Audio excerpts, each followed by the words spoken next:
Now to Summit County, where we're going to share a tragic story about what happened to a family. A child vanished, and after many people in Summit County got together to try and find that missing toddler, the little boy was discovered dead. Any parent knows how fast kids can take off. Now, when this happened in Silverthorne, several people in the community jumped into action. The 1.5-year-old vanished in an area of Willow Grove open space. Your reporter in the mountain, Spencer Wilson, first alerted us to this search yesterday. Spencer, we're still waiting to hear from the coroner in what is such a tragic situation.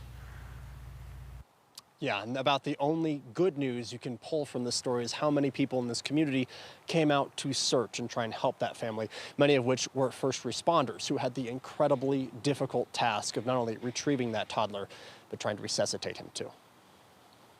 The town of Silverthorne put out an emergency alert asking for help finding this toddler who was last seen near the Willow Grove open space right along the Blue River. Within hours, the search was called off with a horrific result. The little boy was dead.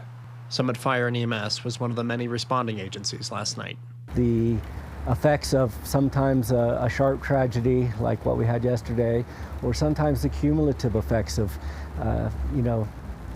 bad situation after bad situation, those can weigh pretty heavily on people. Which is why the department has multiple mental health resources for their crews, debriefing after a terrible outcome like last night's, and providing opportunities to speak with specialists about the trauma.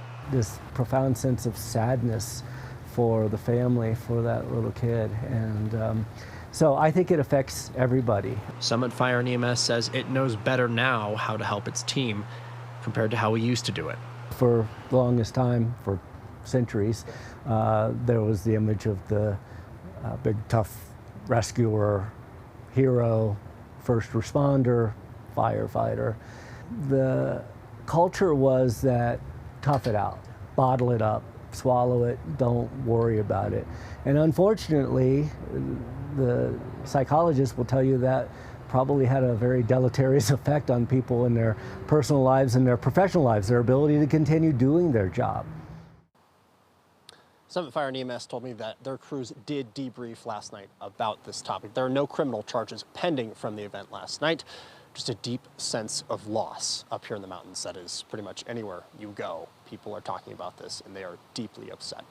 Live in Silverthorne, Spencer Wilson covering Colorado First. Yeah, heartbreaking story, Spencer. Thank you. Spencer lives in Summit County and covers all of our high country for you. You can send him your tip through cbscolorado.com. You can also give him a call on our tips line or send him an email at yourreporter@cbs.com.